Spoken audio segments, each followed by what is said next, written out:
How to change the screen time on Android. Changing the screen timeout length, open your Android settings.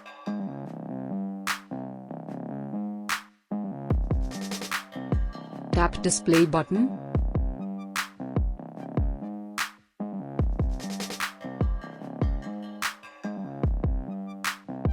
Tap screen timeout.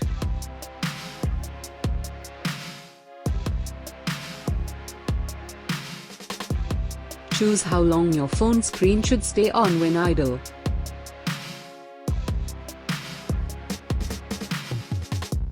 Using Samsung Smart Stay, open up your Samsung Galaxy settings.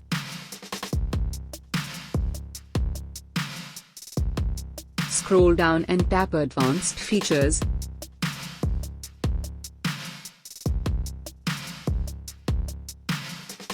Tap Motions and Gestures.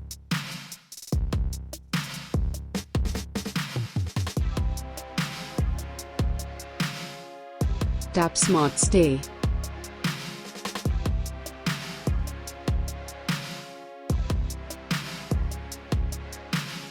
Slide the switch to the on position.